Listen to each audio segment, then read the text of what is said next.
भाई साहब, ये है मेरा बड़ा बेटा काला कद्दू। बताइए कैसा लगा?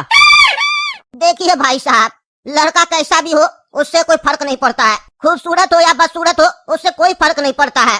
लड़का कमाता कितना है, काम क्या करता है, उससे फर्क पड़ता है, समझे? क्योंकि घर का रोटी उसी से ही चलता है और बच्चा लोग का भविष्य भी उसी पे निर्भर करता है। तो ये बताइए, आपका ये जो बड़ा बेटा है ये कमाता कितना है और करता क्या है? अरे भाई साहब, मेरा बेटा ब्रोकर है, फ्लैट वगैरह बिकवाता है। मतलब दलाल है? अरे दलाल नहीं है भाई साहब, ब्रोकर है। इज्जत से बोलिए ना। अरे वो तो अंग्रेजी शब्द है ना, हिंदी में तो दलाली न हुआ। दूसरा का संपत्ति बिकवा के उसमें कमीशन लेता है, यही ना करता है जी? दलाली करते हो ना बाबू तुम? अरे तो चाचा, उस हिसाब से तो आप भी दलाल हुए ना, क्योंकि आप साइकिल खरीदते हैं और फिर बेच देते हैं और बीच में जो मुनाफा मिलता है वो कमा लेते हैं। क्योंकि आप भी अपना साइकिल बनाकर थोड़ी ना बेचते हैं, बना बनाया आता है उसी को बेच देते हैं। अरे इसको बिजनेस बोलते हैं, समझे? मेरा रेट होता है, हम तय करते हैं कितना प्रॉफिट लेना है कितना नहीं लेना है, समझे? और सबसे इम्पोर्टेंट, पहले हम साइकिल अपने खरीदते हैं तब बेचते हैं, तुम्हारी तरह नहीं दूसरे का सामान बिकवा के कमीशन लेता है बीच में। दलाले ना हुआ जी तुम। अगर तुम नहीं भी बिकवाओगे दूसरे का प्रॉपर्टी तो दूसरा दलाल बिकवा देगा, समझे? लेकिन मेरा दुकान में आके कोई दूसरा आके मेरा साइकिल नहीं बेचेगा, समझे? खैर ये सब बात छोड़ो, ये बताओ दलाली करके कितना मिल जाता है? अरे भाई साहब, थोड़ा ढंग से बात कीजिए। ये बार बार दलाली दलाली क्यों कर रहे हैं आप? इज्जत से बात कीजिए। आज के टाइम ये सब कुछ नहीं होता है, ये सब अच्छा प्रोफेशन है। ये बिल्डर लोग का हेल्प कर रहा है, बिल्डर लोग का फ्लैट नहीं बिकता है, ये बिकवा के देता है। सोचिए, जो बड़ा बड़ा बिल्डर नहीं कर पा रहा है वो ये कर रहा है। कितना होशियार दामाद मिल रहा है आपको। बिल्डर लोग करोड़ों का इन्वेस्टमेंट करके नहीं बेच पाता है और ये बिना इन्वेस्टमेंट किए बेच देता है। कितना होशियार दामाद है आपका।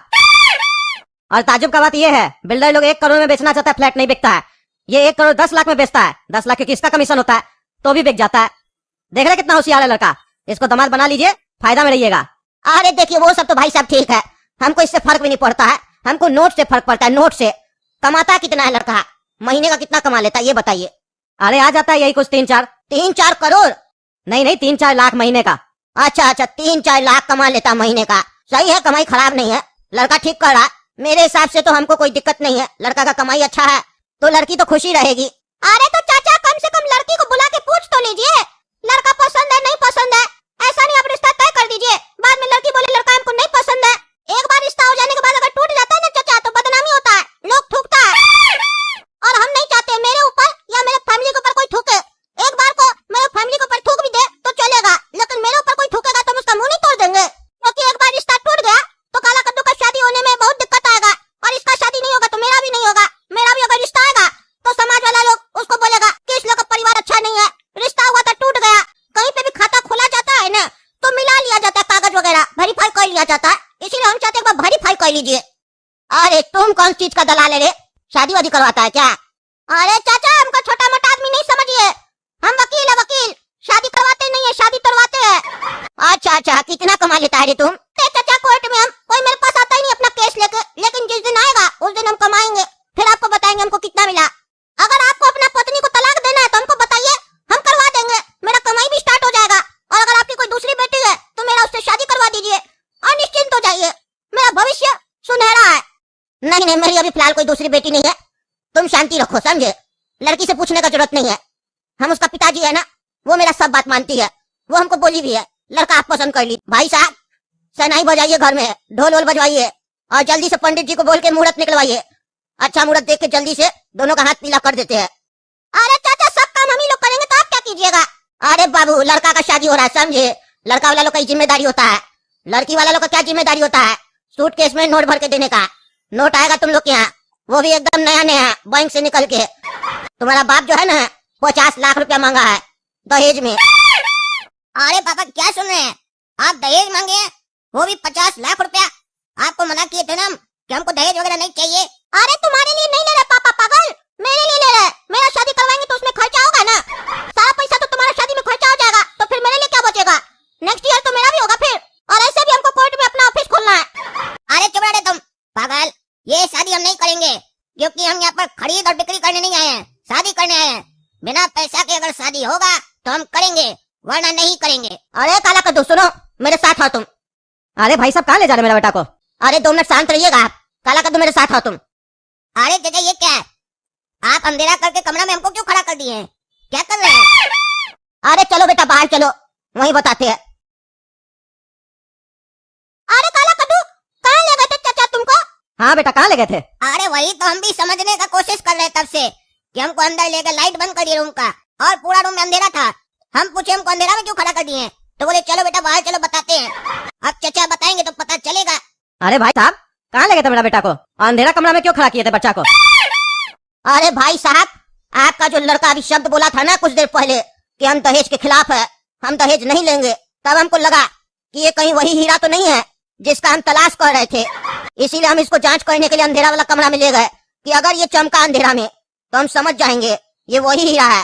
पर ये हमको वो हीरा नहीं लगा। जब हम इसको अंधेरा में खड़ा किए तो इसको हम अंधेरा में खड़ा किए, हम सोचे ये चमकेगा क्या? ये तो गायब ही हो गया। चाचा ब्लैक डायमंड है मेरा भाई। हाँ, ब्लैक डायमंड ही है तुम्हारा भाई। खैर कोई बात नहीं, लड़का हमको पसंद आया, लड़का का बात भी हमको पसंद आया।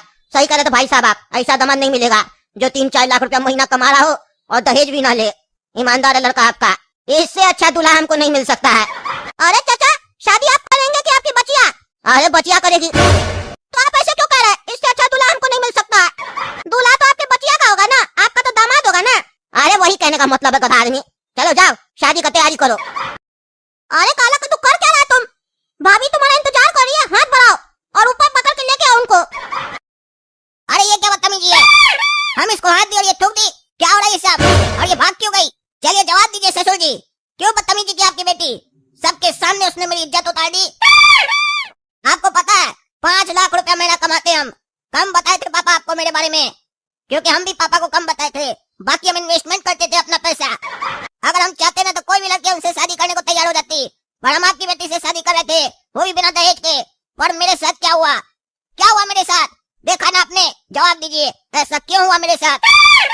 अरे देखो बेटा, बुरा मत मानो, हम मानते हैं गलती हुआ है। हम अपना बचिया को समझाए लेकिन वो नहीं मानी। दरअसल हमको लगा मेरी बचिया को तुम पसंद आ जाओगे क्योंकि हम तुमको पसंद किए, लेकिन मेरी बचिया का एक जिद है, लड़के को अगर सरकारी नौकरी नहीं होगा तो वो शादी नहीं करेगी। भले तुमको 60,000 रुपया महीना क्यों न मिले, लेकिन सरकारी नौकरी होना चाहिए, तभी वो तुमसे शादी करेगी। लेकिन हम उसको बोले लड़का अच्छा कमाता है, रिश्ता हो गया, शादी करो। तब तो वो हमको हाँ बोली, लेकिन हमको नहीं पता था सही में कि वो ऐसा हरकत करेगी। पूरे समाज के सामने तुम्हारे ऊपर थूक के चली गई, और सिर्फ तुम्हारे ऊपर नहीं थूकी, मेरे ऊपर भी थूक के गई है। अपमान मेरा भी हुआ है, तुम्हारा ही नहीं हुआ है। सिर्फ बहुत गलत की मेरी बचिया। वो ऐसे भी मना कर सकती थी कि नहीं हम नहीं करेंगे, थोड़ा जिद कर लेती, हम बोल देते तुम लोग को। ऐसा अपमान नहीं करना था उसको, गलत की है वो। उसके तरफ से हम माफी चाहते हैं। बेटा तुम कोई एक्शन नहीं लेना, अब जो एक्शन लेना होगा वो हम लेंगे। बचिया को समझाएंगे, फिर से स्कूल वगैरह भेजेंगे। लगता है उसको स्कूल में जो सिखाया गया था वो भूल गई है। वापस से उसको मास्टर लोग सिखाएगा तमीज क्या होता है, संस्कार क्या होता है। तब तक तुम दूसरा लड़की देखो। तुम तो 5 लाख कमाते हो ना, दूसरा शादी कर लो, ठीक है? हो सकता है कोई अच्छी लड़की आई हो पार्टी में, पसंद करो। अगर वो हाँ करती है तो लगे हाथ शादी भी कर ही लो। हम समझेंगे मेरी बेटी का शादी नहीं था, हम तुम्हारी शादी में मेहमान बन के आए थे, नाश्ता पानी खा के चले जाएंगे। अरे वाह चाचा वाह, एक तो हम लोग के पूरे परिवार का मजाक उड़ा दिए, उसके बाद कह रहे नाश्ता पानी करके जाएंगे आप यहाँ से। वाह रे वाह, काला कद्दू देखा ना तुम्हारी ईमानदारी का तुमको क्या सबक मिला। इसीलिए कहते हैं मेरे जैसा बेईमान बनो तुम, क्योंकि एक बेईमान दूसरा बेईमान को नहीं ठग पाएगा। क्योंकि ईमानदारी की रोटी बेटा इतनी कड़ी होती है ना, तुम चबा नहीं पाओगे, तुम्हारा दांत टूट जाएगा। अरे चुप रहे तुम, यहाँ कोई फिल्म नहीं चल रहा है जो डायलॉग मार रहा है। अब हम शादी कभी नहीं करेंगे, नहीं करना हमको जीवन में कभी शादी। चलो हटाओ ये सब ड्रामाबाजी।